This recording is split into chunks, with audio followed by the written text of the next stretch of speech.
Dear Papa Dudut, magandang araw po sa lahat. Ako nga pala si Bambi, 22 years old.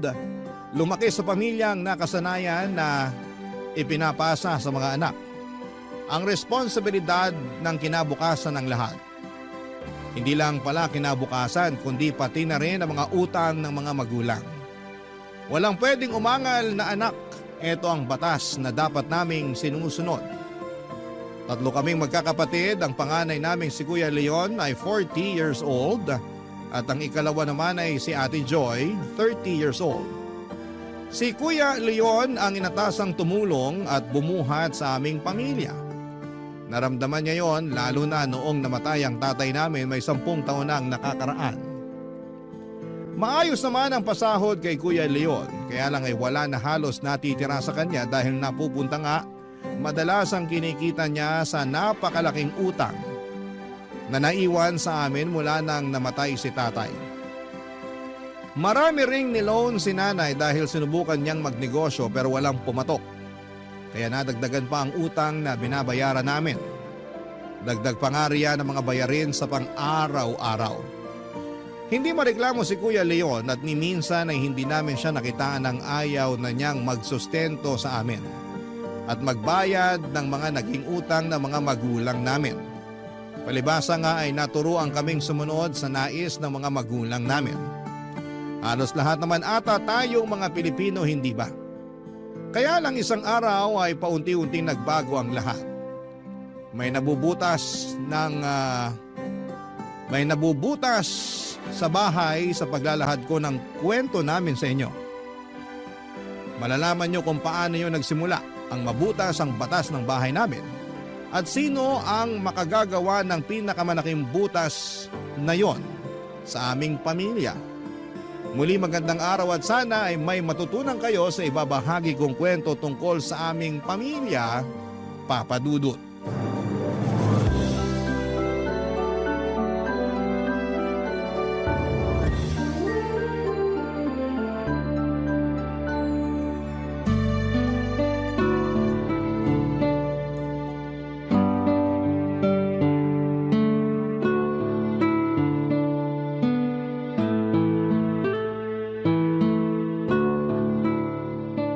Bambi, pakihilot mo nga mamaya tong likuran at tiyan ko pagkatapos natin maghapunan. Magpatunaw muna kayo, Nay. Saka ko kayo hihilutin. Nako, sa edad ni nanay na 60, baka bukas pa yan matunawan. Baka gusto mong tunawin kita sa mundo. Pag ganitong kinakabag ako, wag mo akong mabiro-biro, Joy ha? Ikaw naman kasi, Ate Joy. Hintayin mo munang matapos ang dalaw ni Nanay bago ka magbiro. Dinadatnan pa si nanay? Naniwala ka talaga, Kuya Leon? Tigilan nyo na nga yung pagbibiro tungkol sa akin. Magseryoso na kayo. May kailangan tayo pag-usapan. Minsan na nga lang ako makakatawa. Biglang seryoso agad ang usapan. Mahihirapan kang tumawa sa mga sasabihin ko. Pag-usapan na lang natin mamaya pagkatapos natin maghapunan, Nay. Gusto ko pa magkaroon ng gana sa kinakain kong bopis. Balik ulit tayo sa pagjo-joke sa dalaw ni Nanay. O kaya kung bakit next year pa siya matutunawan? Magseryoso na, hindi na ako natutuwa. Ay, tungkol na naman po ba to sa pera? Tama ba? Lahat naman tungkol sa pera. Kaya nga sabi ko sana mamaya na lang pag-usapan. Hindi magandang dinadaanan ng mga pagkain ng mga usapan tungkol sa pera. Tama naman yon. Paubos na rin naman to kinakain natin. Mas magandang mamaya na lang pag-usapan ng pera. Maiintindihan ng kanin at bopis kung bakit kailangan na natin pag-usapan ito. Sige na nga. Kakagat na kami. Anong meron? Kumuha ako ng lupa sa probinsya ng lola nyo. Ano? May masama ba sa sinabi ko? Bakit kayo kumuha ng lupa nang hindi man lang muna nagsasabi sa amin?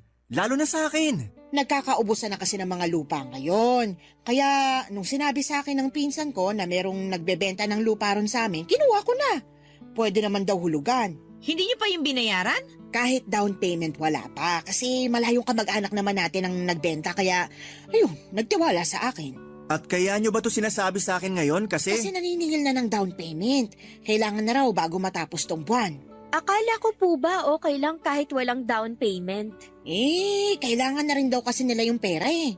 Tsaka para mabawasan na yung babayaran natin sa susunod. Nay, alam niyo naman po may utang pa tayong binabayaran. Pakalahati pa lang ang nababayaran ko. Tapos ngayon magdadagdag na naman kayo ng bagong babayaran ko. Sana man lang hindi niyo muna kinuha ang lupang yun. Tama naman si Kuya Leon, Nay. Hindi praktikal na kumuha ng panibagong babayaran ngayon.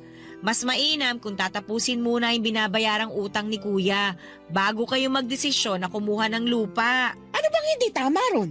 Praktikal nga na kumuha ako ng lupa. Hindi naman habang buhay uupa tayo. At hindi habang buhay kasama ko kayo. Alam ko, balang araw, aalis na rin kayo sa poder ko at bubuo na ng sarili ninyong pamilya. Gusto ko lang ng sarili kong lupa na mapapatayuan ng bahay para kahit iwan nyo na ako ron, ayos na ako. Total, doon din naman talaga ang punta ko.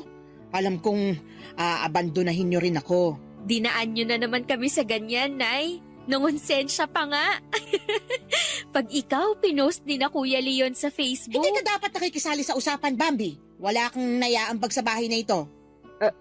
Sorry po, Nay. Sinusubukan ko lang naman pong magbiro para hindi na bumigat lalo yung usapan. Hindi ko kailangan ng biro mo. Ang kailangan ko, manahimik ka. Para kong sinampal sa sinabi ni nanay sa akin, Papa Dudut. Oo, at wala pa akong ambag. Lalo't patapos pa lamang ako sa pag-aaral. Si Kuya Leon din ang nagpapaaral sa akin at si Ate Joy naman ang nagbibigay ng baon sa akin.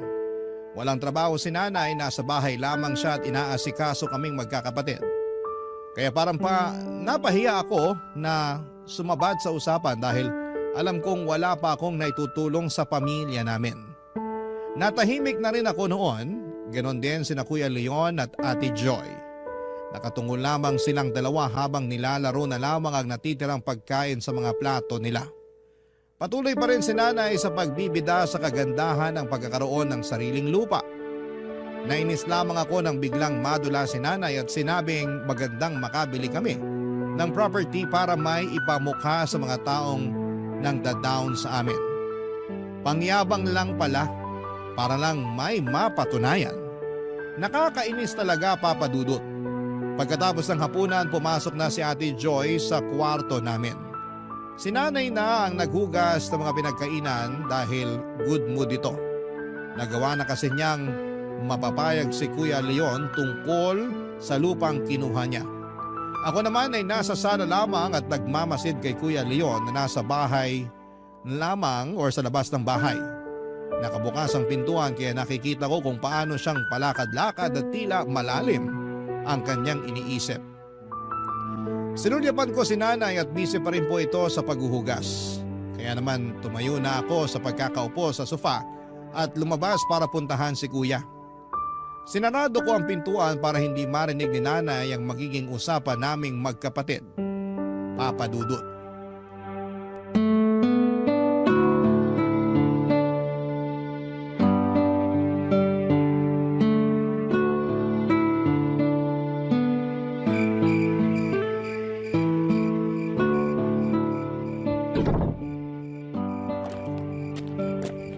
Kuya? Bambi, bakit nandito ka sa labas? Hindi ka pa ba matutulog? Wala naman pong pasok bukas. Ikaw, bakit nandito ka pa sa labas? Mga ganitong oras, naghihilig ka na dapat. Hindi ako makatulog. Dahil ba sa naging usapan yun ni nanay kanina? Kasali na yun. So meron ka pang ibang iniisip? Marami. Dumagdag lang sa bigat yung sinabi ni nanay tungkol sa lupa. Baka naman pwede pang umatras si nanay dun sa pagbili ng lupa. Total, sabi niya naman, wala pa siyang inaabot na bayad. Hindi aatras si nanay, sigurado ako. Pag may gusto siya, gagawa talaga siya ng paraan para ipakuha sa akin yun. Tama ka rin naman. Ay, ang nanay talaga, hindi na nadala. Alam namang malaki pa ang utang natin. Mabuti nga kahit papano nag-aabot si Joy sa akin. Kung wala siya, hindi ko na alam kung paano mapagkakasyang sahod ko para sa ating lahat. Sorry kung wala akong maiambag, Kuya Leon, ha? Magmamadali na lang ako makatapos para makapag-abot na rin ako. Hindi mo naman kasalanan.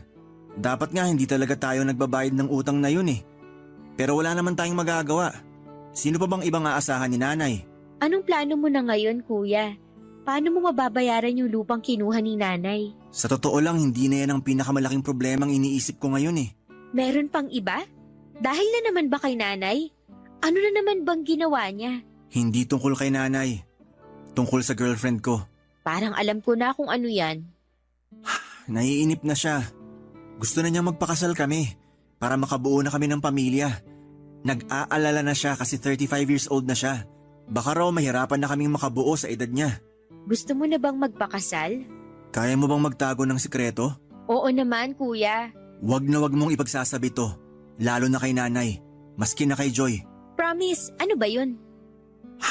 Gusto ko na lang magpakasal para makatakas na sa responsibilidad ko sa pamilya na to. Ay, Dismayado ka ba? mas doon ako kinakabahan. Kasi kung aalis ka na at mag-aasawa, paano na kami? Ay, alam niyo naman kayo ang dahilan ko kung bakit alanganin akong pakasalan ng girlfriend ko. Kahit lagi na niya akong tinatakot na hihiwalayan, hindi ko pa rin kayo magawang pabayaan. Pero nakakatukso lang kasi natakasan na kayo para makapagsimula naman ako. Naiintindihan kita, kuya. Hindi naman kasi biro tong pagsalo mo sa amin. Pero mahal ko kayo, kaya hindi ko kayo mabibitawan agad. Kapag nagpakasal na kayo, tutulong ka pa rin ba sa amin? Gagawa ko ng paraan. Mababawasan nga lang ang may aabot ko. Ay, paano mo kaya mapapaliwanag yan kay nanay? Kasi sigurado ko, hindi niya tatanggapin na babawasan mo ang iaabot sa amin. Lalo't kumuha na siya ng dagdag na babayaran. Ipapaliwanag ko sa kanya sa susunod. Aayain mo na talaga ang girlfriend mo na magpakasal? Sasabihan kita. Medyo nagdadalawang isip pa rin naman ako eh. Natatakot pa ako sa responsibilidad.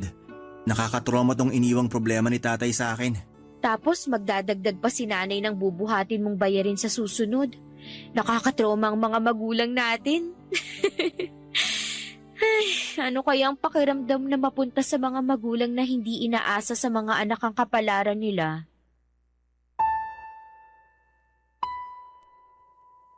Ano nga kayang pakiramdam? Yon ang naging paulit-ulit na tanong ko hindi lang kay Kuya Leon kundi pati na rin sa sarili ko. Aminadong malaki ang inggit ko sa mga kaklase ko, ang mga magulang kasi nila papadudot ni minsan ay hindi humingi ng piso sa kanila. Natahimik nga si Kuya Leon sa naging tanong ko. Sa pananahimik niya ay naramdaman ko ang bigat na dala-dala niya. Kung ang ibang mga magulang ay pinamamanahan nila ng pera at ari-arian ng kanilang mga anak, kabaligtaran naman ang mga magulang namin sa amin. Pinamanahan kami ng mga utang at ibang mga gastusin. Naawa tuloy ako kay Kuya Leon lalo't siya ang panganay at siya ang may pinakamalaking responsibilidad sa amin. Hindi pa nakatulong na siya ang lalaki sa amin.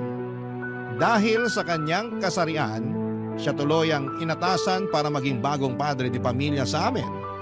Anong takas niya roon? Pinalipas lang namin ang halos 15 minutos na pananahimik bago kami nagpasya na pumasok sa loob ng bahay.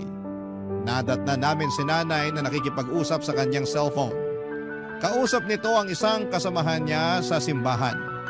Pinagmamalaki niya na niregaluhan siya ni Kuya Leon ng lupa sa probinsya.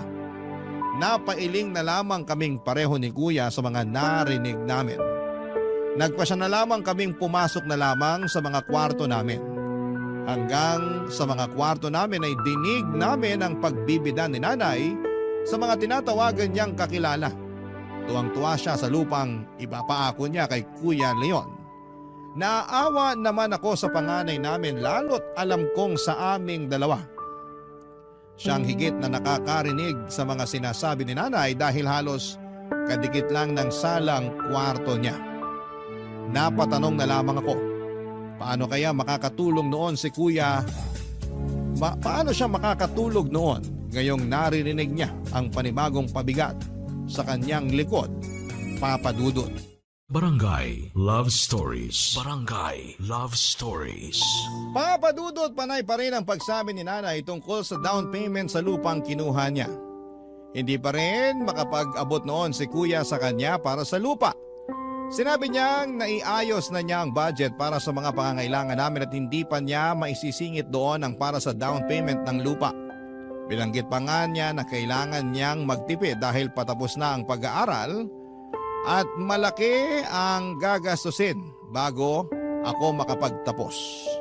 Ayos lang na ginawa niya rin akong dahilan para hindi siya mag-abot ng pang-down payment ni nanay sa lupa. Kahit gamitin pa niya akong rason sa ibang mga gustong ipabili ni nanay ay ayos lang talaga sa akin, Papa Dudut. Para matigil na rin si nanay sa pagkuha ng mga bagay na hindi naman kayang bayaran ni kuya. Pansin ko na tumanda lalo ang itsura ni Kuya Leon dala ng stress kay nanay. Panay na rin ang iwas niya sa amin ni Ate Joy. Nakakahalata man si Ate Joy sa mga pinagdadaanan ni Kuya Leon pero pinili niyang huwag na lamang abalahin pa si kuya. Tulad nga ng dati, inobserbahan na lamang niya si Kuya Leon at si nanay. Hanggang isang araw ay napansing bago si Ate Joy kay Kuya Leon. Alam kong may nabatid ito na naobserbahan niya kay Kuya Leon. At mukhang tama nga na merong pasabog si kuya. Sinabi niya yon habang nasa kalagitnaan kami ng hapunan. Masarap ang hapunan namin noon. Bumili si kuya sa paboritong fast food ni nanay ng pritong manok at palabok. Hindi pa niya sahod pero nagawa niyang ibigay ang pagkain na gusto ni nanay. Doon mas lalong nakatunog si Ate Joy. Kahit masarap ang pagkain, alam niyang mahihirapan siyang lunukin yon sa mga sasabihin ni Kuya Leon, Papa Dudut.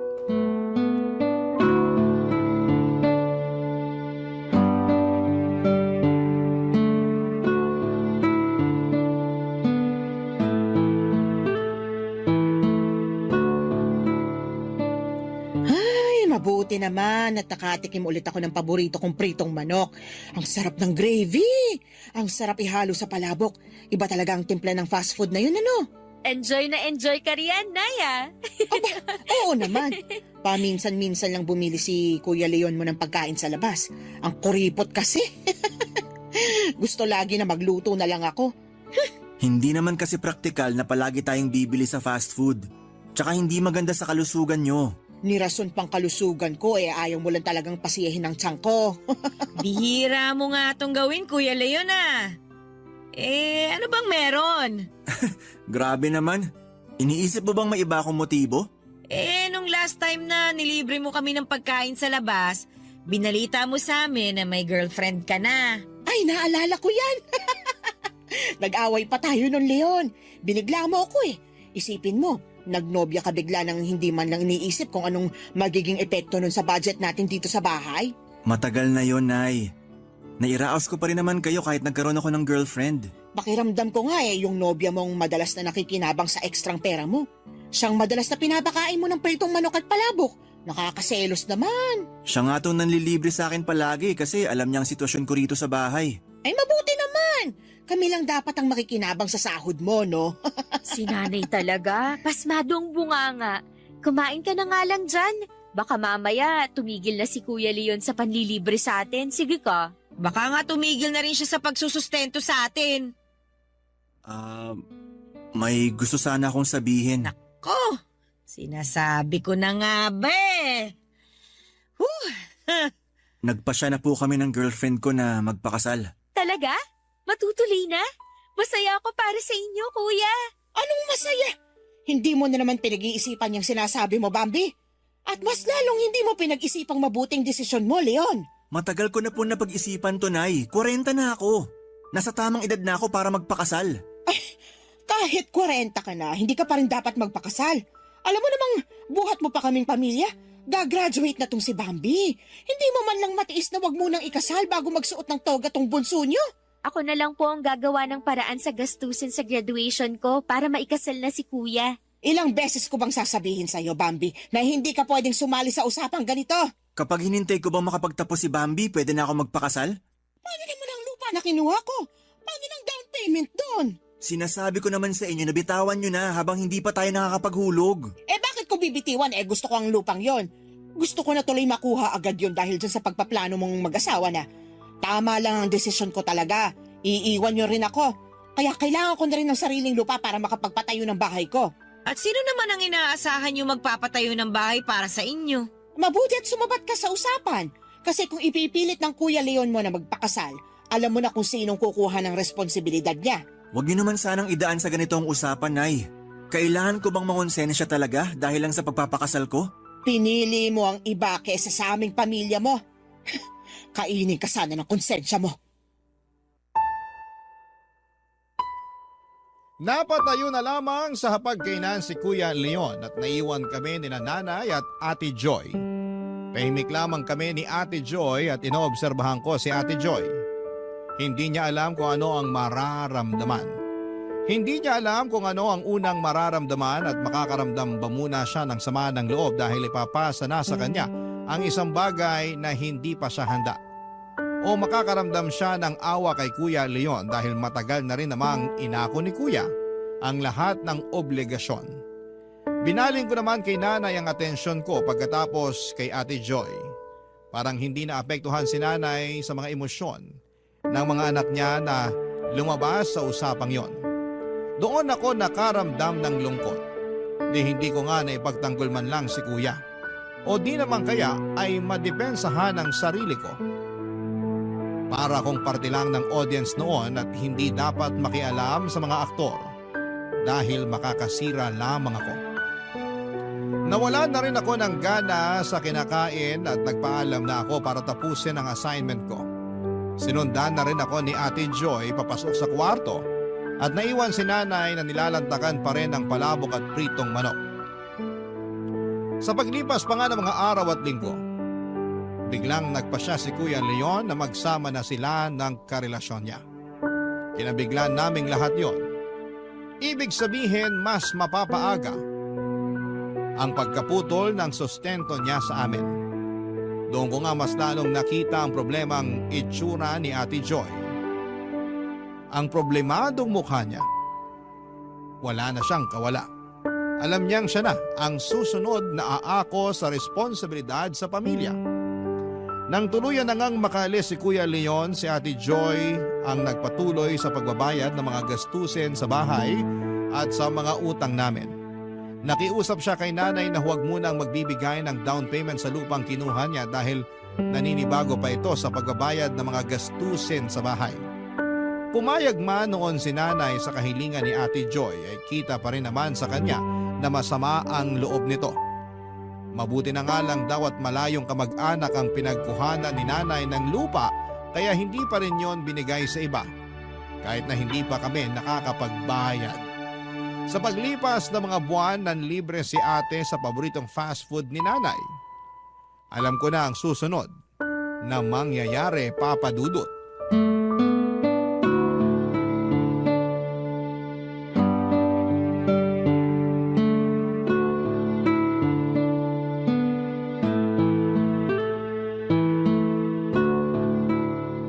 Saan daw ba pumunta si Nanay?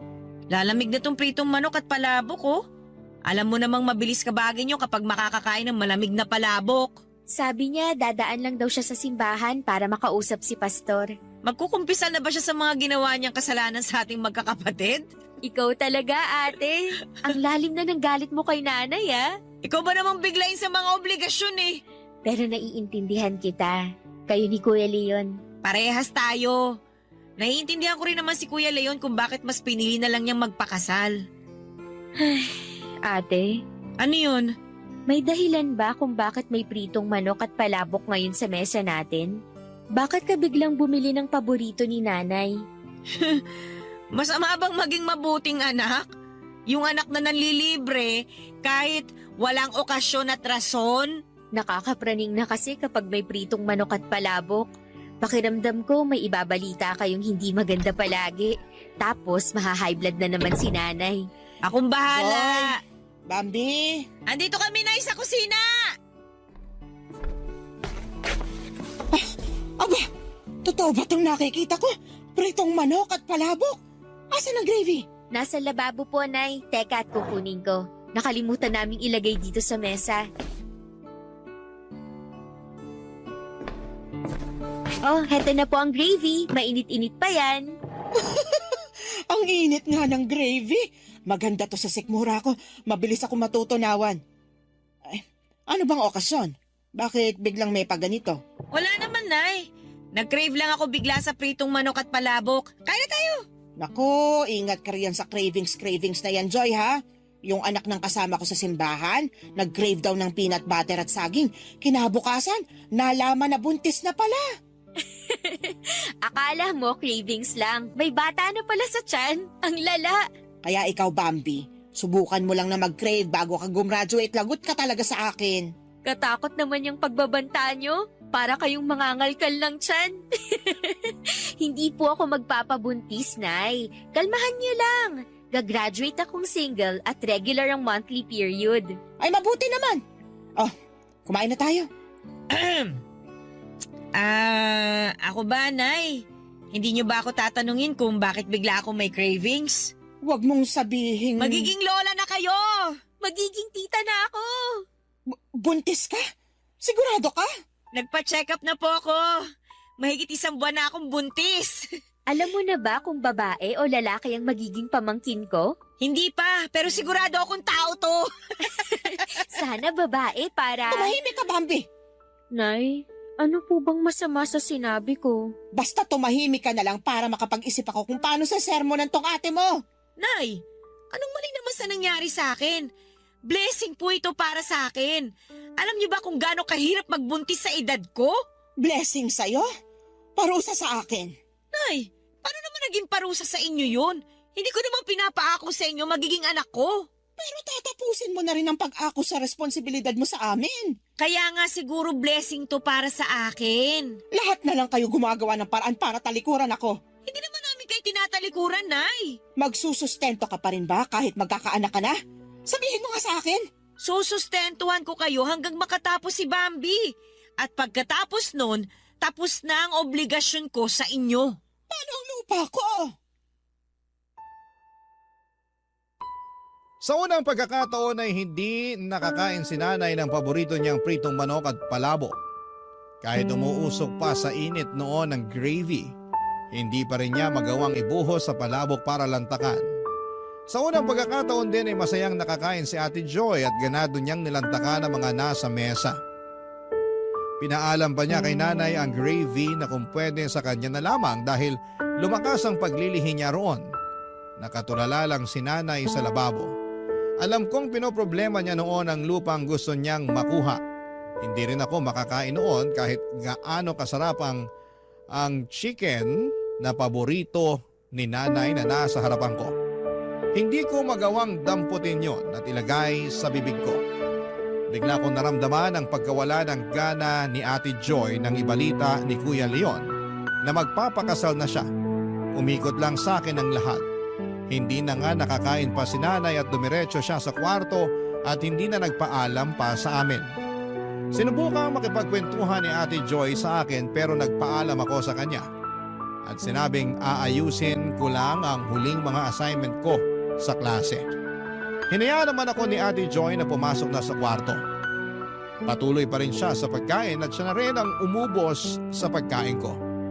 Pagkapasok ko sa kwarto ay sinubukan kong buklatin ang notebook ko para simulang gawin ang assignment ko. Pero hindi makapag-focus ang utak ko roon. Lumilipad ang utak ko sa pag-iisip kung paano ako kaagad makakahanap ng trabaho pagka-graduate ko at kung paano ko mapagkakasya ang sahod ko sa pagbabayad ng utang namin at pagsusustento sa pangangailangan sa bahay. At paano kung isingit muli ni nanay ang tungkol sa lupa na gusto niyang mabili?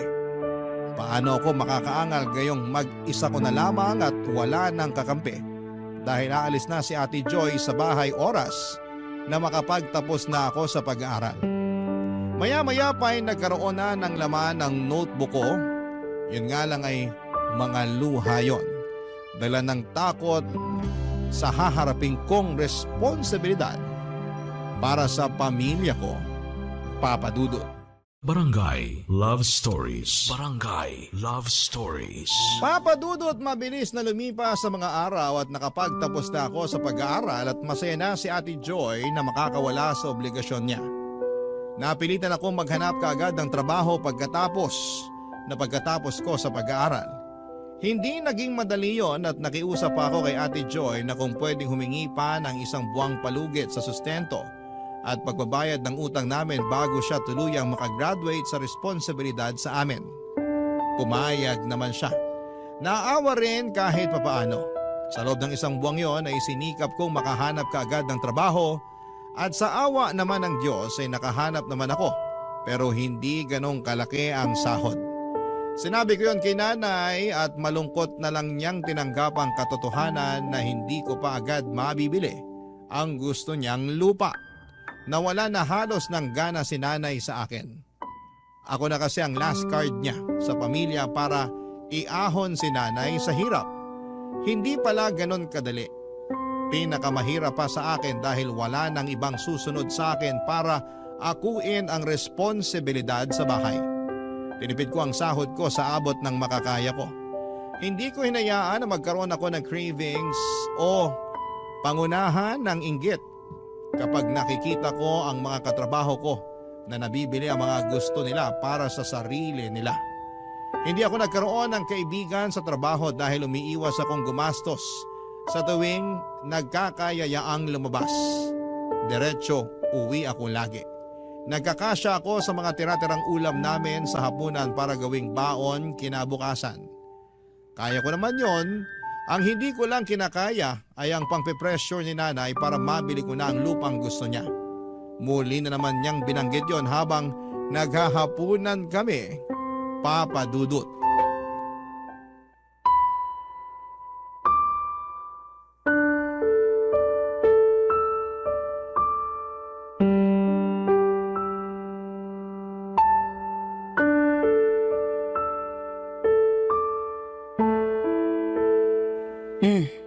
May balita na ba kina Ate Joy at Kuya Leon mo? Hindi pa sila nagre-reply nung last na kinumusta ko sila sa Facebook. Mukhang nakalimot na. Hindi naman po siguro. Busy lang din talaga. Lalo malapit ng mga anak si Ate Joy. Tapos buntis na rin yung asawa ni Kuya Leon. Iniwan nilang responsibilidad dito sa bahay para bumuo ng panibagong responsibilidad sa labas. Ano bang klaseng pag-iisip yon? Desisyon naman po nila yon, Nay. At mula ngayon, makikinig ka sa mga desisyon ko para sa ikabubuti natin, ha? Huwag na huwag kang gagaya sa mga kapatid mo na tinakasan ako. Kahit gustuhin ko man, ako na ang last card sa pamilya na to. Anong last card? Wala po. Tapusin mo na nga lang yung kinakain mo dahil may pag-uusapan pa tayo mamaya. Tungkol na naman po ba yan sa lupa? Meron pa bang iba? Ang tagal nang naiatras ang pagbili ng lupang gusto ko. Nakakahiya na sa pagbibilhan ko. Kesa naman nakapag-down na noon, di ba ka naremata lang yung lupa ngayon dahil hindi talaga kayang bayaran? Panay nang tawag sa akin ng may-ari ng lupa. Hindi na mapakiusapan. Tinatakot na ako na marami na raw gustong bumili ng lupang yon. Di ibenta niya kamo sa iba. Sige, pasamain mo palalo ang loob ko. Pinaasa na nga ako ng mga kapatid mo tapos ikaw naman tong magpapagsak ng pag-asa ko. Sinasabi ko lang ang totoo at praktikal, Nay. Hindi ko po talaga kaya na bilhin ang lupang yon. Tingnan nyo ngang puro interes na lang ang nababayaran ko sa mga utang natin. Problema ko ba yon? Kung nakahanap ka sana ng magandang trabaho, di sana malapit na nating matapos ang utang natin ngayon. Hindi naman ganun kadali na makahanap ng malaking pasahod na trabaho, lalo't kakatapos ko lang sa pag-aaral. Maswerte nga po na nakahanap pa rin ako kahit fresh graduate ako eh. Sagot yan ng mga tamad magsumikap sa paghahanap ng mas maayos na trabaho. Tuwing day off mo kasi, huwag ka nang magkulong dito sa bahay. Kung hindi ako magkukulong dito sa bahay, mapapagastos lang ako sa labas. Hindi ko sinasabing maglamyerda ka. Ang gusto kong puntuhin, gamitin mo ang day off mo sa paghahanap ng sideline o di kaya paghahanap ng mas magandang trabaho para makalipat ka na agad. Hindi pa ako pwedeng makaalis sa trabaho dahil nakakontrata pa ako. Pwede namang takasan ng kontrata, uso naman mag-awol ngayon. Tinuruan niyo pa ako ng mali. Alam niyo namang pinapaganda ko pa ang pangalan at reputasyon ko. Tapos papayuhan niyo ako ng ganyan? Wala nang pupuntahan ng magandang reputasyon ngayon, Bambi. Lagi niyong sinasabi na maging praktikal at wais. Bakit hindi mo ngayon gawin? Bakit hindi ka maghanap ng mas mataas magpasahod na trabaho para maiwan mo na yung bulok mong trabaho ngayon? Hindi kasi ganun kadali, Nay. Kailangan ko pa ng experience. Maganda pa rin tong trabaho ko para pang dagdag pabango sa resume ko kapag umalis na ako ron. Ang tigas din ang ulo mo. Mana kayo ng mga kapatid mo sa tatay niyo. Kung bakit naman kasi siyang naunang mawala rito sa mundo, sana ako na lang para hindi na ako nakakaranas ng hirap sa mga anak ko. Huwag namang magsalita ng ganyan, Nay. Nakakawalang gana sa pagkain eh. Sinasabi ko lang ang nararamdaman ko, walang mali rito. Tatahimik na lang po ako para matapos na tong pagtatalo natin. Kung kailan gusto na kita magsalita, saka ka biglang mananahimik. Samantalang dati, panay ang sabat mo sa amin ng mga kapatid mo kahit hindi naman hinihingi ang opinyon mo. Nay, mag-usap na lang po tayo mamaya, okay lang po ba? Gusto ko sanang ma-enjoy tong pagkain. Bigay respeto na rin sa grasyang natanggap natin. Kung tatahimik ako ngayon habang kumakain ka, maaasahan ko bang mapag-uusapan natin mamaya ang lupa na gusto ko? Oo na lang po. Doon na nasiyahan si nanay sa pinangako kong mapag-uusapan namin ang tungkol sa lupa na gusto niyang mabili. Ako naman tong nawala ng gana.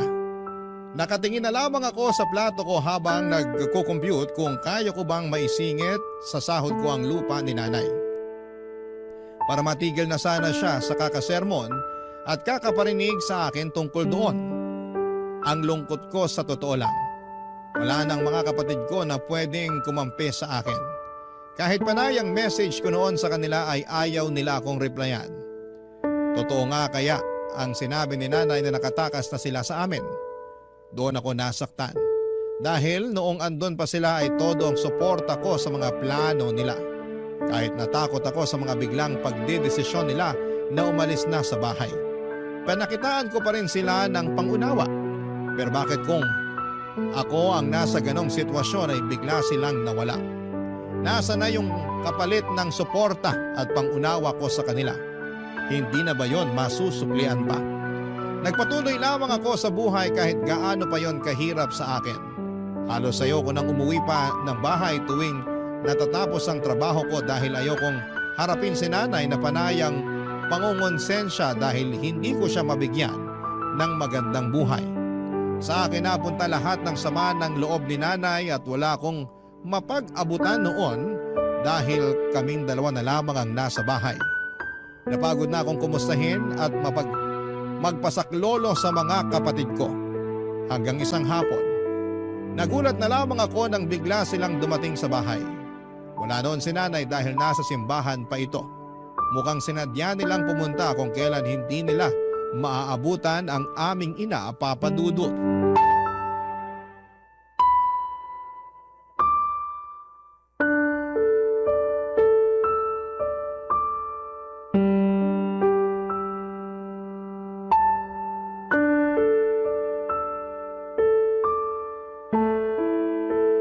Kumusta ka na rito sa bahay natin, Bambi? Mabuti naman at nagawa niyo pa akong kumustahin. Nakita mo naman siguro sa mga post ko sa Facebook. Busy talaga ako. O sige, Nangayayat ka. Nagkasakit ka ba? malapit na. Huyog mo namang ipanalangin. Wag no? Kasi kung hindi, walang ibang aasahan si nanay. Kawawa naman siya. Kaya nga kami pumunta rito para tulungan ka. Nakapag-usap na kami ni Kuya Leon sa sitwasyon mo. Alam naming nahihirapan ka na. Hindi niyo alam kung gaano kahirap tong sitwasyon ko ngayon. Sa akin na binubunto ni nanay ang lahat ng sama ng loob niya sa inyo. Pero tandaan mo na bago ka, kami munang unang pinagbuntunan ng galit ni nanay. Kami ang unang inasahan niya sa lahat. Pero ako na ang huli at mas malaki ang pressure na to sa akin. Sorry kung umabot ka sa ganito ha. Wala namang may gusto nito eh. Kaya tumakas kayo. Oo, tumakas talaga kami. Kasi gusto namin magkaroon ng sarili naming buhay. Gusto naming ma-enjoy yung pinaghihirapan namin. At ako, wala akong karapatang gumaya sa inyo? Wala akong karapatang ma-enjoy ang pinaghihirapan ko? Kaya nga kami nandito para tulungan ka sa sitwasyon mo. Tutulungan niyo na ba akong magbayad sa mga utang natin? Mag-aambag na ba kayo sa lupa na gusto ni nanay? Yan ang malabo. Alam mo naman ngayon pa lang kami nakakabawi sa lahat. Eh di wala rin naman pala kayong maitutulong sa akin. Bakit pa kayo pumunta rito sa bahay? Bakit niyo pa sinabi na tutulungan niyo ko? Matutulungan ka namin sa ibang paraan. Tulad ng ano? Mamadaliin na namin to bago dumating si nanay. Ano nga ang gagawin? Tulad ng ginawa namin. Gusto niyong magpakasal ako? Magpabuntis? Eh wala nga akong oras para magkaroon ng karelasyon. Natatakot pa nga akong magpaligaw kasi baka makihati ako sa gastos kapag nakipag-date ako. Makakaisip pa tayo ng paraan bukod sa mga ginawa namin. Gusto niyo na rin ako makatakas dito? Nakokonsensya man kami kay nanay, pero mas nakokonsensya kami sa'yo. Ngayong binanggit niyo yan, nakokonsensya na naman ako. Pigilan mo kung gusto mong makalaya rito. Ate Joy, hindi ganun kadali yun. Araw-araw akong pinapalamo ng konsensya ni nanay dahil sa pag-iwan niyo sa amin. Sa tingin niyo, hindi pa namamahay ang konsensya sa puso ko? Ganyan din naman ang ginawa sa amin ni nanay noon. Pero iba ang kaso ngayon. Kasi ako na tong pinakahuling aako sa obligasyon ng pamilya. Hindi ko naman na kayo pwedeng asahan sa sustento dahil may mga pamilya na kayo. Nanalo na kayo makatakas dito. At ako, kahit makatakas ako rito, paano si nanay? Iwan mo! Alam kong hindi naging ganon karesponsable si nanay sa atin. Pero nanay natin siya. Wala na siyang ibang aasahan, wala siyang trabaho. Saan siya kukuha ng panggastos para sa sarili niya? Paano niya mababayaran ang utang natin? Paano ang pangarap niyang mag-retire sa probinsya? Hindi ako handang ipagkait yun sa kanya. Nilamon ka na nga ng panggigil trip ni nanay. Sigurado ka bang ayaw mong matulungan ka namin makatakas dito? Kasi kung aalis ka rito, paniguradong mapipilitan si nanay na maghanap ng trabaho para sa sarili niyang pangangailangan. Kung yung utang natin, pwede namang takasan na rin yun. Hindi naman na nila hahabulin si nanay dahil matanda na siya. Baka kampihan pa siya ng mga pulis kapag sinumbong siya. Naisip ko nga rin yan. Basta magpapakalayo-layo lang tayong magkakapatid. Hindi na makakahabol ang pinagkakautangan ng pamilya natin. Kahit si nanay lang ang mahabol nila, wala rin naman sila magagawa kung walang pambayad si nanay eh. Marami namang gumagawa ng ganito. At saka isa pa, sino namang magbabawal sa atin na hindi yun gayahin? Sa naulit na pagkakataon ay natahimik ako sa usapan naming pamilya. Ang kinaibahan lamang noon, ako ang nagdesisyon na manahimik at hindi dahil pinilit ako. Hindi kasi ako makapaniwala sa mga narinig ko sa mga kapatid ko. Kaya talaga nilang masikmura na iwanan si nanay at hayaan na ang utang namin. Oo, totoo, hindi naman kaming magkakapatid ang nangutang doon, pero ang utang na yon ay dahil sa kagustuhan naming madugtungan pa ang buhay ni tatay. Kaya gumawa si nanay ng paraan para makautang para pangbayad sa ospital. Pero hindi nga rin talaga kinaya ng katawan ni tatay at ang pagninegosyo noon ni nanay ay para panimula noon na umahon. Pero minalas lang talaga kaya napunta sa wala ang mga inutang niya para doon. Nagdiskusyon pa sina Ate Joy at Kuya Leon ng ilang sandali. Hindi ako nakisali sa kanila at ang dami nilang naisip na pwedeng paraan para makatakas ako sa obligasyon. Pero nawalan ako ng gana na makisali sa kanila. Napansin nila ang pananahimik ko at sinabi nilang lumabas muna kami at kumain sa paboritong fast food ni nanay. O-orderan daw nila ako ng pritong manok at palabok. Libre na raw nila para makakain naman daw ako ng masarap. Ipagti-take out din nila si nanay para maibalita ko na rin daw ang plano ko na kumalas sa obligasyon. Kampante sila na makakapag-isip sila ng magandang dahilan para tuluyan kong abandonahin si nanay. Hindi pa rin ako umiimik. Inayaan ko lamang silang magsalita at nang matapos ang usapan ay inasahan nila na may mapipili na akong rason para talikuran ang obligasyon sa pamilya namin. Hindi na nila ako hinatid pa uwi pero tinutuon nila na pinag-take out ako ng pritong manok at palabok para kay nanay. Nakapatong lamang yon sa aking hita at ramdam ko ang init ng mga pagkain yon habang lulan ako sa jeep. Pagkarating ko sa bahay, masaya akong sinalubong ni nanay. Pinakita ko sa kanya ang dala-dala kong pritong manok at palabok. Natuwa naman siya. Sabay kaming kumain at sa kalagitnaan ng usapan ay binalita niya sa akin na kinuha siyang tagapaglinis sa simbahan at maayos naman daw ang pasahod. Matutulungan na raw niya ako sa pagbabayad ng utang namin at sa tulong ng Diyos, sana raw ay makapag-ipon siya para sa lupang pangarap niya. Napangiti ako at muling nagkaroon ng gana sa buhay. May katuwang na ako sa obligasyon sa pamilya. Hindi ko na yon aakuin ng mag-isa. Pero dahil sa sinabi ni nanay, mas na-inspire ako na tulungan siya para mabili ang lupa na gusto niya. Magtutulungan kaming dalawa, yun na lang ang regalo ko. Hindi lang kay nanay kundi pati na rin sa mga kapatid kong minsan ay tinulungan din ako. Maraming salamat po sa pagbasa ng aking liham at nakapaghatid sana ako ng maayos na aral sa inyong lahat sa nangungunang radio station ang Barangay LS 97.1. Ang inyong forever kapuso at kabarangay, Bambi. Dear Papa Dudut, may mga tao na todo-todo magmahal. Yung bang binansaga na silang martir dahil hindi nila magawang bitawan at iwanan yung taong iniibig nila. Pero sila rin yung mga tao na matiisin at mapagpasensya. Yun bang kahit paulit-ulit ng sinaktan ay nahahanap pa rin sa kanilang puso ang magpatawad.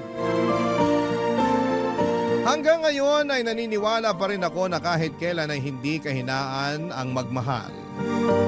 Bago po ang lahat ay tawagin niyo na lamang po ako sa pangalang Lala, 33 years old, taga Sariaya, Quezon. Pero dati ako nagtatrabaho at tumira sa Pasig. Programa ninyo, Papa Dudut, ang tumulong sa akin upang magkaroon ng libangan o mga panahong huminto na ako sa pagtatrabaho dahil nagkaanak na kami ni Roy. Nagkakilala kami taong 2019 noong nag-factory worker ako sa pinagtatrabahuhan niya, kung saan delivery truck driver naman siya. Tulad ng ibang love story ay mabilis kaming nagkapalagayan ng loob.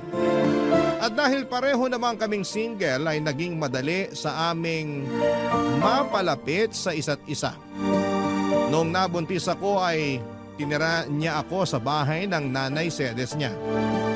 Pangako sa akin ni Roy na pag-iipunan niya ang pambukod namin. Umasa ako sa sinabi niya pero nagtatlong taong gulang na lamang ang anak namin ay hindi pa rin kami nakaalis sa poder ng nanay niya, Papa Dudut.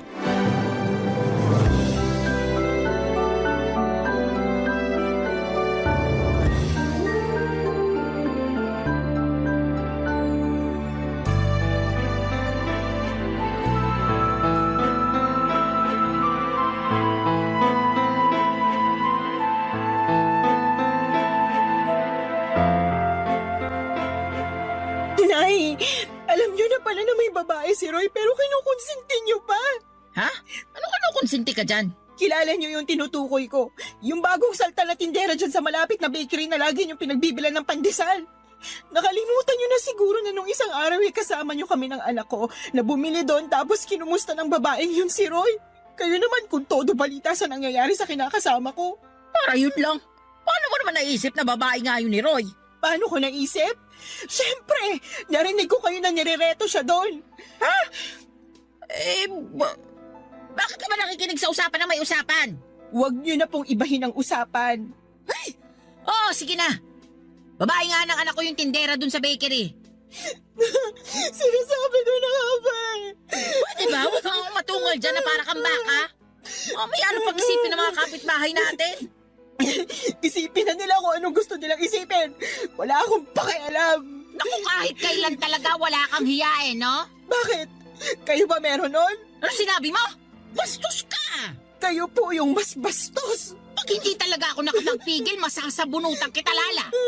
Alam mo yung ugali mong ganyan? Yan yung dahilan kung bakit ayaw sa'yo ng anak ko. Kaya di na ako magtataka kung pinagpalit ka niya sa iba. Hindi naman ako magkakaganito kung hindi dahil sa anak nyo. Yan, yung pagiging maingay mo at palingkera yung madalas reklamo ni Roy sa akin. Yan po bang sumbong sa inyo ni Roy? Oo, lagi na lang malungkot yung anak kong yon. Mukhang depressed lagi kasi inaaway mo raw. Hindi totoo yan. Nag-iimbento lang siya. Ay, ginawa mo pa talagang sinungaling ang anak ko. Sinungaling naman po talaga yung anak nyo. Kanino pa ba siya magmamana? Eh di sa inyo rin na nanay niya. Aba, sumusobra ka na talaga, ha? Halika rito para masabunutan kita. Aray ko, Nay! Nasasaktan po Dapat ako! lang yan sa'yo. Di ba naman masyadong matalin ang dila mo? Sumusobra ka na talagang babae ka. Kayo po yung sumusobra. Kayo ni Roy. Dapat talaga iwanan ka na ng anak ko eh. Kung tutuusin, wala naman siyang mapapala sa'yo. Paano walang mapapala? Dahil ba wala akong trabaho? Kawawa naman ang Roy ko. Mag-isang kumakayot para sa inyo ng anak mo. Anak din po ni Roy yung anak ko. Apo nyo rin po, kaya ano po ba pinagsasasabi nyo dyan? Basta! Simula nang dumating kayo sa pamamahay na to, parang bumigat na ang pamumuhay namin. At kasalanan niyo yun. Kayo talaga ang malas sa buhay namin. Kaya huwag ka nang magulat kung isang araw, iwanan ka na ng anak ko. Papa Dudut, mag-isang anak na lalaki ng biyanang kong babae si Roy, kaya naman mahal na mahal niya ito. Bunso rin ito sa tatlong magkakapatid. Ang dalawang ate ng kinakasama ko ay may sarili ng pamilya at wala na sa poder ng nanay nila. Laging sinasabi ni Roy na nagdadalawang isip siyang umalis sa bahay nila dahil daw maiiwang mag-isa ang biyanang ko. Pero nahihirapan akong makisama sa ugali ng nanay niya na likas ang pagiging taklesa at pakialamera. Oo, may mga araw na magkasundo kami pero mas lamang pa rin yung hindi kami magkasundo. At kapag nangyayari yon ay mas pinipili ko na lamang na manahimik dahil nga nanay pa rin siya ng kinakasama ko. Pero sa isip ko, Papa Dudut, ay gusto ko pa rin bumukod kami para magkaroon ako ng peace of mind. Kaya lang nang dahil sa pambababae ni Roy at pangungonsinti ng nanay niya ay bigla akong nakaramdam ng pag-aalinlangan sa dibdib ko. Sa totoo lang ay 2 taon pa lang ang anak namin noon ay napansin ko na ang panlalamig sa akin ng kinakasama ko. Siyempre bilang babae ay meron tayong instinct na baka may iba na siyang kinakalokohan. Inoobserbahan ko lang si Roy dahil ayoko ma-stress masyado sa kanya. Magaling ang mister ko, kumbaga sa kriminal ay marunong siyang magtago ng mga ebidensya. Pero wala namang lihim na hindi nabubunyag at nadagdagan lang ang sama ng loob ko sa pangungonsinti ng nanay niya. Kaya nga hindi ko na napigilang sumabog ng araw na yon at manibugho, Papa Dudut.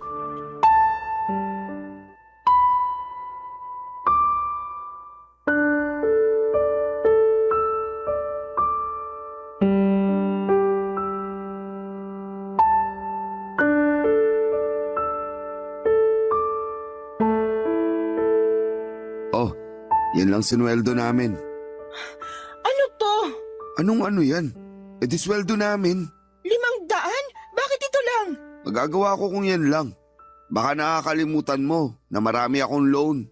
Malamang kinaltas na dyan. Hindi ako naniniwala sa'yo. Patingin ang payslip mo. Ayoko nga. Anong ayaw mo? Wala na. Tinapon ko na. Roy naman, napakaliit nito. Alam mo namang may sakit yung anak natin, di ba?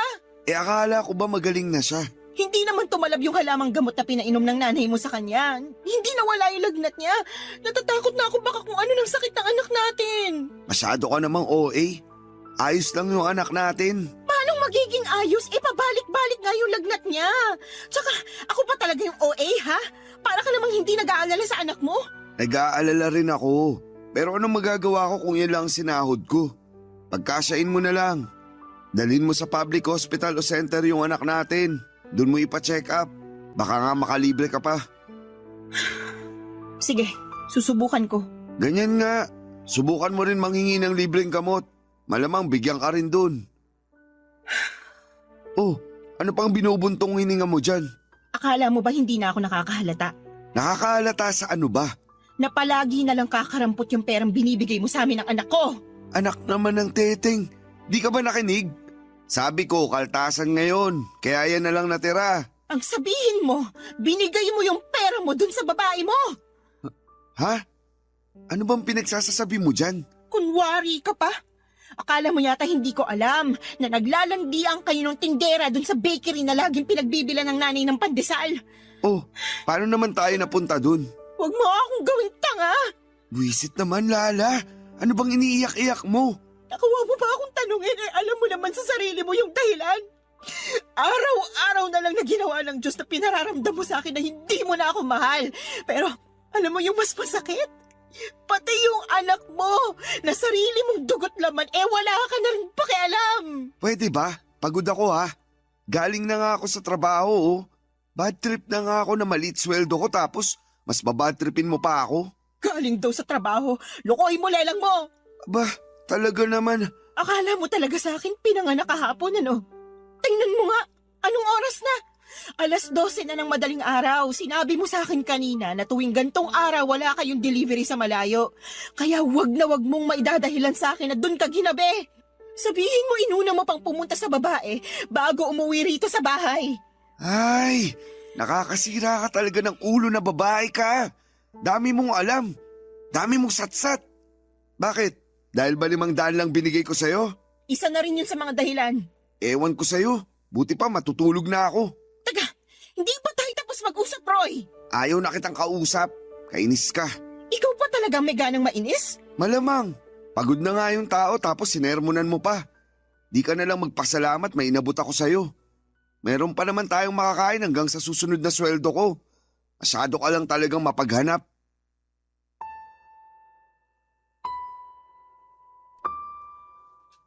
Papadudot kahit na hindi aminin ni Roy na may iba siyang babae ay ramdam ko na meron talaga. Lalo pa na sumasala na siya sa pagbibigay sa amin ng anak niya. Ang totoo ay hindi yon ang unang pagkakataon na kulang ang perang ibinibigay sa akin ni Roy. Maraming beses na pero ewan ko ba sa sarili ko kung bakit mas pinili kong manahimik ng mga panahong yon. Pakiramdam ko tuloy ay nasanay na lamang si Roy kaya paulit-ulit na niyang ginagawa. Ewan ko rin kung bakit kahit na sinabi na ng nanay niya sa akin na babae niya yung tindera sa bakery na malapit sa amin, ay gusto ko pa rin na manggaling kay Roy ang pag-amin. Bagay na hindi naman niya ginawa, Papa Dudut. Sobrang sakit sa dibdib nang naging pagtatalo namin ng gabing yon. Hindi ko rin naman siya pinatulog kahit nagsabi na siyang pagod na siya.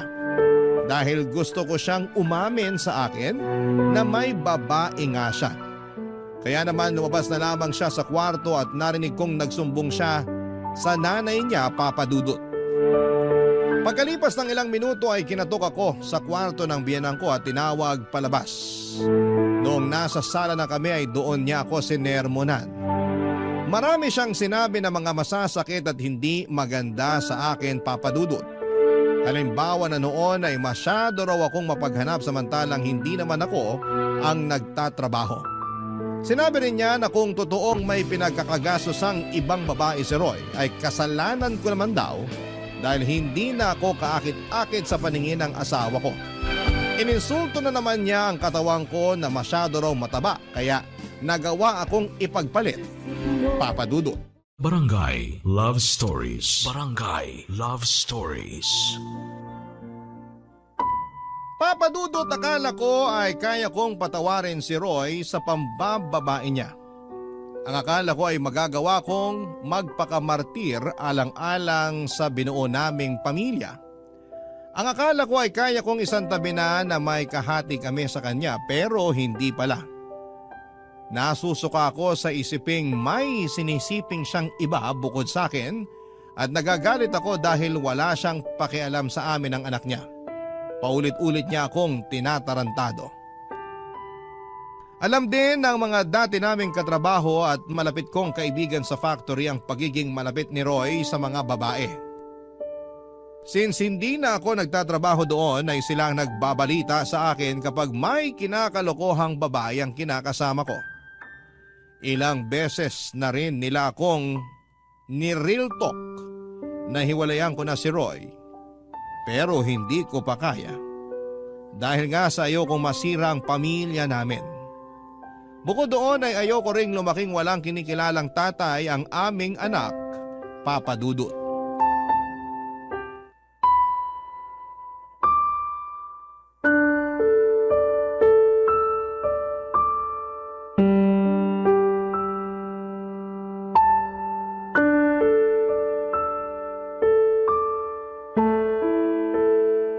Lala, masahiin mo nga yung likod ko. Sakit na eh. Busy ako. Anong busy? Tulog naman anak natin. Ano pa bang gagawin mo? Marami. Magsasampay pa ako ng mga damit natin. Akala ko naman tapos ka na maglaba. Hindi pa. Kasi pinakain ko pa't pinatulog yung anak natin. Mabuti sana kung tinutulungan mo ko kaso hindi naman. Pagod ako. 6 na araw kaya ako nagtrabaho.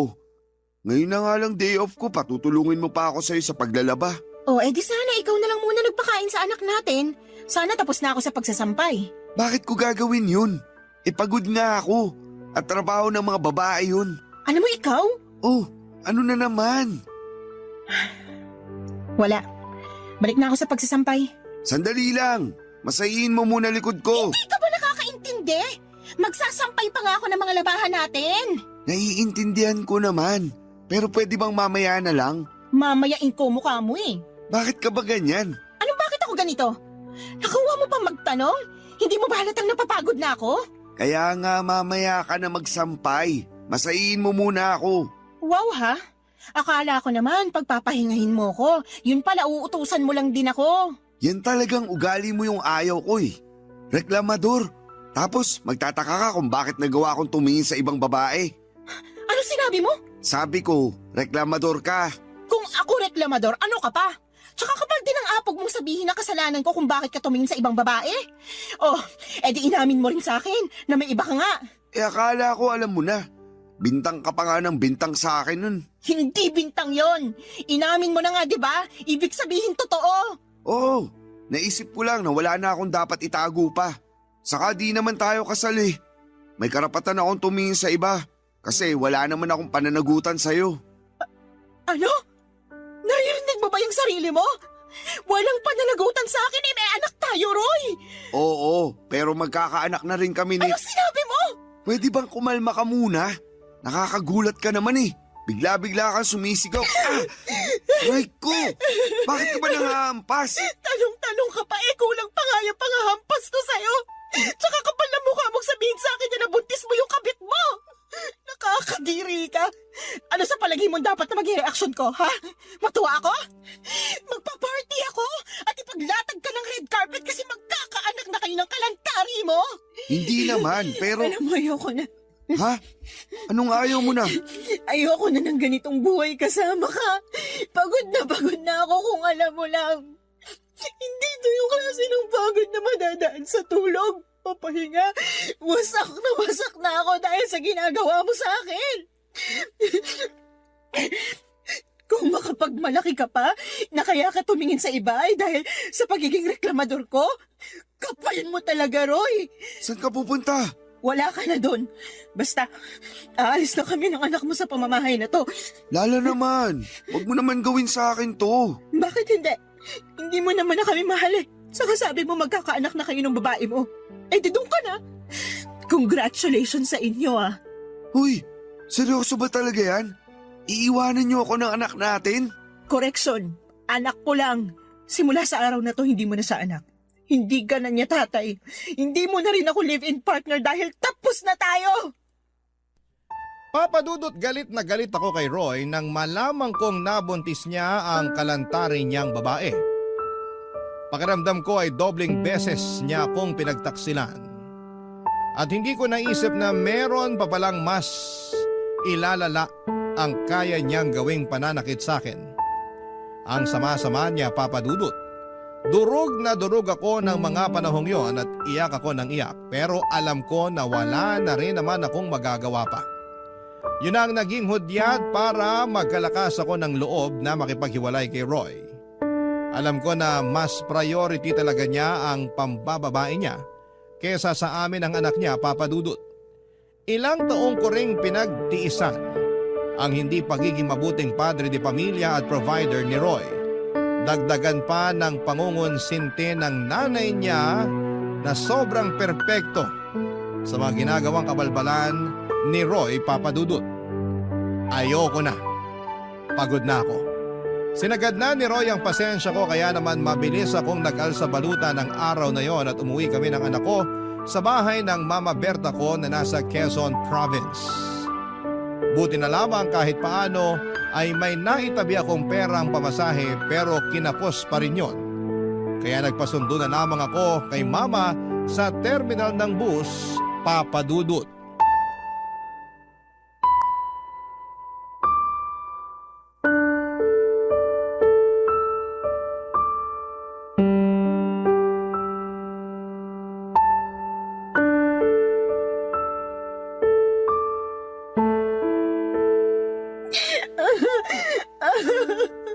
Kung hindi pa naman tinamaan ng lintik yung Roy na yan.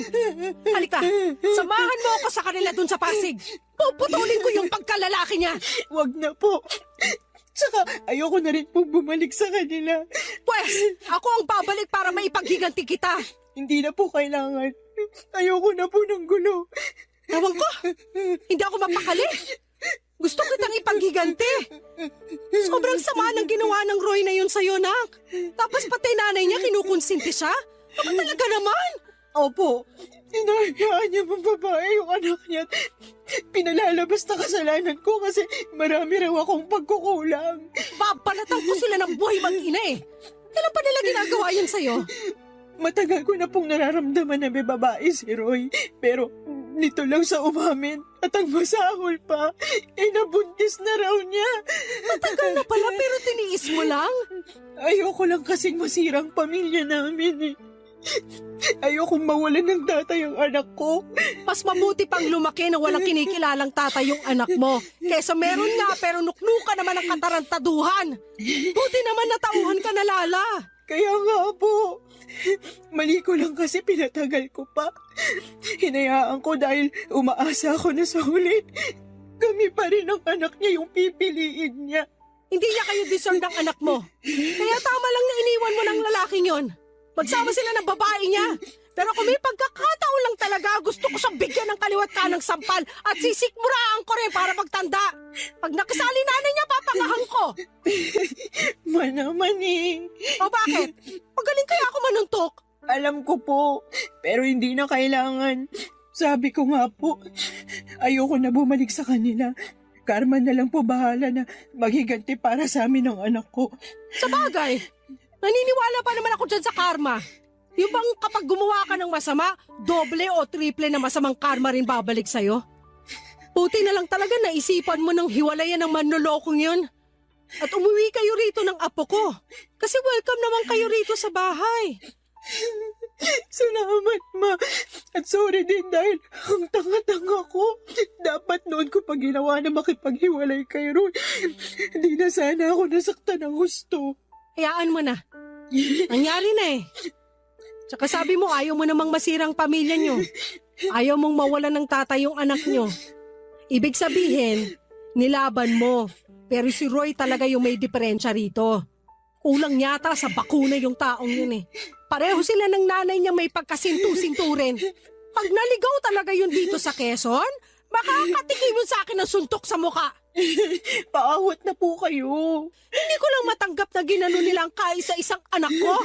Yun ay kinagagalit ko. Sana naiintindihan mo. Wala namang magulang na naghahangad na masaktan ng iba mga anak nila. Naiintindihan ko po kayo. Kaya lang bilang anak, ayoko naman na mapahamak kayo sa kagustuhan yung maipaghiganti ako laban sa kanila sakaling mag-cross ulit yung landas namin. Pero sana, wag na talaga kahit kailan. Sana nga. Naniniwala naman ako sa iyo na kaya mong itaguyod ang anak mo eh. Kakayanin ko po. Oo naman. Malakas ka. Matapang kang babae. Ako kaya nanay mo. Tsaka nandito lang kami ng tatay mo para tulungan kang bumangon. Papadudot mabait si Mama at ang kinakasama niya na tinuring ko na rin parang tunay na ama dahil hinayaan nila kami ng anak ko na magstay sa bahay nila.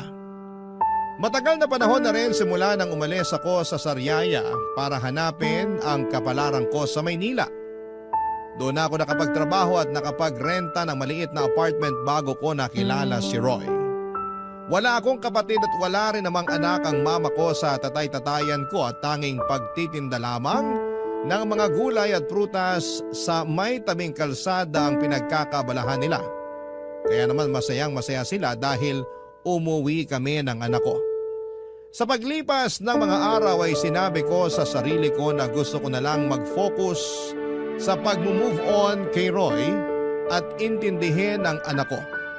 Kaya nga kahit masakit, mahirap at nakakatakot ay sinimulang kong umusan. Butit nandyan ang mama ko na handang umalalay sa akin at sa loob nga lang ng isang buwan ay unti-unti ko nang naibabalik ang dati kong pagkatao. Nasinira at winasak ng dati kong kinakasama, Papa Dudut. Barangay Love Stories. Barangay Love Stories. Papa Dudut, mabilis na lumipas ang 2 buwan. Masasabi ko na gumanda na ang disposisyon ko sa buhay at oo, nandun pa rin yung kirot at panghihinayang para sa pangarap kong pamilya na kasama si Roy. Pero iniisip ko na lamang na baka hindi talaga kami ang tinadhana para sa isa't isa. Saka sabi rin ni Mama, mas mabuti na maghiwalay kami kesa habang buhay akong mag-suffer na kasama siya. Feeling ko kasi ay mamamatay talaga ako sa konsumisyon sa dati kong kinakasama, Papa Dudut. Bukod sa pag-aalaga sa anak ko ay tumutulong ako kina Mama at Papa sa pagtitinda. Masaya ako dahil nagkaroon ako ng bagong pag-asa sa buhay matapos ng pinagdaanan kong kabiguan. At kapag naiisip ko ang karanasan kong yon, ay natatawa na lamang ako sa sarili ko dahil hinayaan kong mamalagi ako ng matagal sa ganong klase ng sitwasyon. Pero sa bagay, nagmahal lang naman ako at kahit kailan ay hindi yon kahinaan o kasalanan. Kaya lang isang araw ay nakatanggap ako ng tawag sa cellphone mula sa isang unknown number. Hindi ko na sana sasagutin pero nasagot ko pa rin, Papa Dudut. Ganon na lamang ang gulat ko nang ang nanay ng dati kong kinakasama na si Roy ang nasa kabilang linya. Binalita niya sa akin na may sakit daw ang anak niya at kailangan nito ng tulong at pag-aalaga ko. Pinababalik nila ako sa bahay nila sa Pasig pero hindi ako pumayag, Papa Dudut. Binabaan ko ng cellphone ang nanay ni Roy at makaraan lang ang 3 araw ay gulat na gulat ako nang pumunta siya sa bahay namin sa Sariaya, Quezon.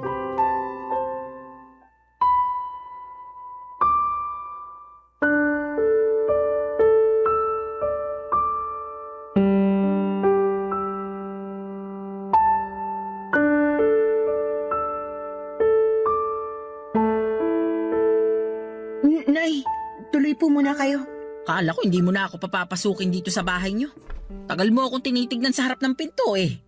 Pasensya na po, nagulat lang ako. Siguro hindi mo akalain na makikita kita, no? Ganun na nga po.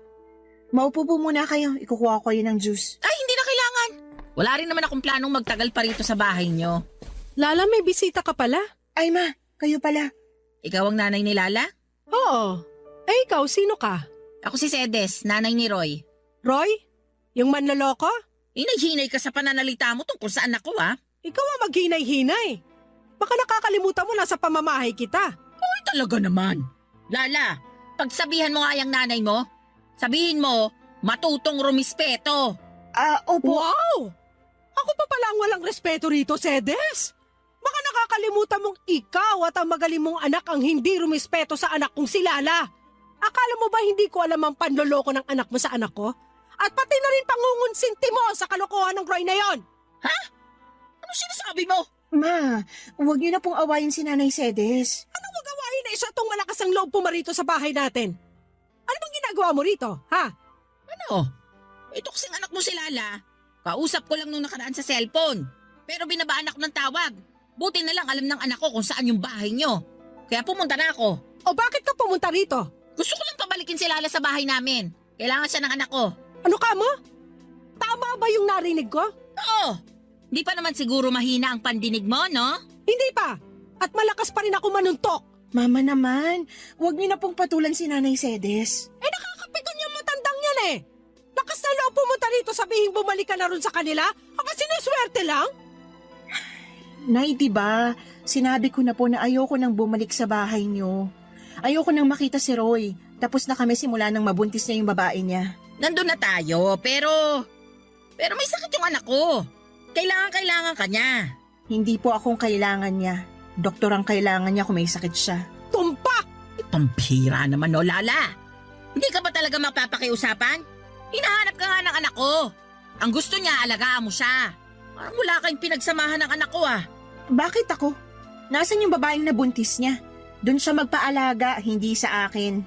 Tungkol sa bagay na yan, wala na. Hiwalay na sila matapos makuna ng babae. Kaya nga nagkasakit si Roy kasi nagluluksa siya sa namatay niyang anak. Oh, di ba? Ang bilis ng karma talaga. Ma, please, wag na po kayo magsalita dyan. Kaya ko na to. Sorry po, Nay Sedes. Pero hindi ako tagapag-alaga ng anak niyo. Oo, nakakalungkot yung nangyari sa baby nila ng babae niya. Pero labas na po ako doon.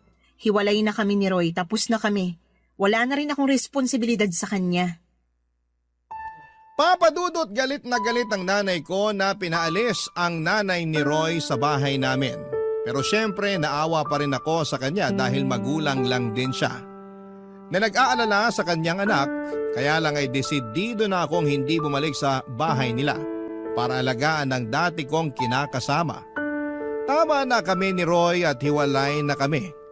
At hindi rin naman ganong kadaling kalimutan ang mga ginawa niya sa akin pati na rin ang nanay niya. Sa isip ko ay napaka-unfair nila kasi pag sa hirap ako ang gustong kasama. Pero kapag sa sarap ay iba. Nakakagalit at alam kong hindi ko yon deserve. Kaya nga pinagdasal ko na lamang na sana'y gumaling si Roy sa kanyang karamdaman pero wala na akong plano na bumalik sa buhay niya. Masaya na ako kasama ang anak ko at ang mga tao na totoong nagmamahal at nagpapahalaga sa akin. Mabilis na lumipas sa mga araw at paulit-ulit pa rin akong tinetext ng nanay ni Roy na puntahan ko siya sa bahay nila para alagaan si Roy. Kesyo, hinahanap daw ako ng anak niya pero wala na akong pakialam pa. Kinatagalan ay tumigil na rin si Nanay Sede sa pagte-text sa akin. Siguro'y nagsawa na din o di kaya ay tinanggap na lamang niya ang desisyon ko. Nagdaan pa ang 1 buwan at lumuwas ako noon sa Pasig para magninang sa binyag ng anak ng dati kong katrabaho. Noong nasa bahay nila kami pagkatapos ng binyagan sa simbahan, nagulat ako kasi nandun si Roy na bigla na lang daw pumunta dahil sigurado raw siya na pupunta ako.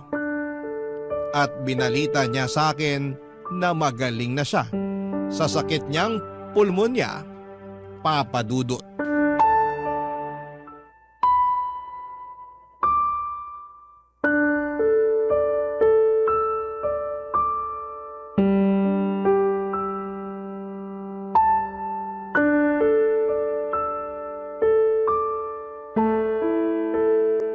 Alam mo, panira ka ng araw eh. Sorry na. Surihin mo mukha mo. Nagpunta ako rito para makita mga dati kong katrabaho, hindi ikaw. Alam ko naman yun pero ito na lang yung paraan na naisip ko para makausap ka. Hindi mo na rin kasi sinasagot yung mga text at tawag namin sa'yo ni nanay. Ay, sorry ha. Hindi ko na rin natatanggap. Nakablock na kayo sa akin. Ang kulit nyo kasi mag-ina eh. Hindi mo na ba talaga kami mapapatawad? Yung nanay mo, napatawad ko na. Pero ikaw, hinding-hindi. Lakas ng tama mo, no? Nakuha mo pa talagang itanong sa akin ang bagay na yan? Umaasa pa rin kasi ako na magkakabalikan tayo. Siraan na lang ang tuktok ko pag binalikan pa kita. Pero may anak tayo. May karapatan pa rin ako sa bata. Hindi ka naman nagpakatatay sa anak natin eh. Ayaw mo nga na alagaan siya, di ba? Dami mo pa nung dahilan, kesyo pagod ka. Nagawain ko yun kasi babae ako. Nakakapikong ka na. Kaya nga nagbabagong buhay na ako. O, anong gagawin ko sa pagbabagong buhay mo? Lala naman, wag mo naman gawin sa akin to. Gagawin ko kung anong gusto kong gawin. Ikaw nga, ginawa mo lang din noon yung gusto mo eh. Alam ko naging siraulo ako. Alam ko marami akong pagkukulang sa inyo ng anak natin. Pero pinagsisisihan ko na yun lahat. Hindi mo na ba ako pwedeng patawarin? Hindi mo na ba ako pwedeng bigyan ng pangalawang pagkakataon? Binibigay lang ang pangalawang pagkakataong sinasabi mo sa mga taong deserving. Pero ikaw, hindi ka kasama sa mga taong yon, Roy. Huwag ka nang umasa na makikipagbalikan pa ako sa'yo dahil matagal na tayong tapos. Maawa ka naman sa akin oh. Naawa ka ba sa akin nung niloko mo ako? Naawa ka ba sa akin nung pinagmukha niyo akong pangit ng nanay mo para lang makonsinti ang pambababae mo? Hindi naman, di ba? Kaya sabihin mo, bakit ako maaawa sa'yo? Mabuti pa umalis ka na. Lala naman, huwag mo akong paalisin. Anong wag paalisin? Hindi ka naman imbitado rito. Tsaka sinisira mong araw ko, nakakainis ka na. Gusto ko lang naman mag-sorry sa'yo. Wala nang magagawa yung sorry mo, hindi na ako makikipagbalikan sa'yo. Gusto mo bang lumuhod ako? Ano? Sige, luluhod ako. Tumayo ka nga dyan, nakakahiya ka. Wala akong pakialam kahit na nakakahiya pa tong ginagawa ko. Pero desperado na ako. Gusto kong magkabalikan tayo. Gusto kong magsimula ulit tayo ng panibagong buhay. Gusto ko na ulit magpakatatay sa anak natin. Tumayo ka na dyan, sabi eh. Tatayo lang ako kapag pumayag ka nang bumalik sa akin. Di wag kang tumayo dyan. Bahala ka sa buhay mo. Iwanan na kita. Sandali lang! Roy, napipik ko na talaga ako sa'yo ah. Isa pang pangungulit mo sa barangay na tayo mag-uusap. Sinabi ko na sa'yo na hindi na ako makikipagbalikan sa'yo. Pagod na ako sa relasyon natin. Ayoko na ulit mangunsumi sa'yo. Ngayon, kung totoo nga na nagbago ka na, di mabuti. Pero hindi ibig sabihin doon na natatapos yung mga kasalanan mo sa akin. Kung alam mo lang kung gaano kalalim yung sugat sa puso ko na kagagawan mo. Sana hindi na lang kita nakilala noon. Sana hindi na lang kita minahal.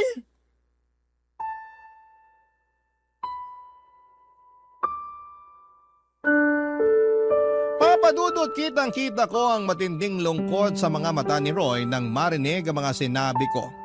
Pero wala na akong pakialam pa. Tinalikuran ko na siya at bumalik sa bahay ng katrabaho ko. Nakita ko naman na umalis na rin siya kaya kahit papaano ay napanatag na ako. Kaya lang ay aminado ako na hindi ko na na-enjoy ang araw na yon dahil sa pag-eksena ng dati kong kinakasama. Bukod doon ay nanginginig pa ang katawan ko sa engkwentro namin. Pero wala akong pinagsisihan na tinanggihan ko ang pakikipag-ayos niya sa akin. Kung noong nagkasakit siya ay nagawa ko siyang tiisin. Alam ko sa sarili ko na magagawa ko ulit yon. At hanggang sa kasalukuyan ay masaya ako sa desisyon kong tuluyang makipaghiwalay na sa kanya, Papa Dudut. At ang huling balita ko ay nag-resign na raw siya sa pabrika na pinagtatrabahuhan niya. At hindi ko na alam kung ano na ang nangyari sa buhay niya. Basta sa ngayon ay focus na lamang ako sa sarili ko at sa aking anak. Maraming salamat po, Papa Dudut, sakaling mapili po ninyong basahin ang istorya ng buhay ko. Sana po'y kinapulutan po ito ng aral at inspirasyon ng mga kabarangay natin na huwag manatili sa mapang-abusong relasyon. Matuto tayong piliin ang ating sarili. Huwag tayong magpakamartir. God bless po sa inyong istasyon and more power, Papa Dudut. Ang inyong forever kapuso at kabarangay, Lala.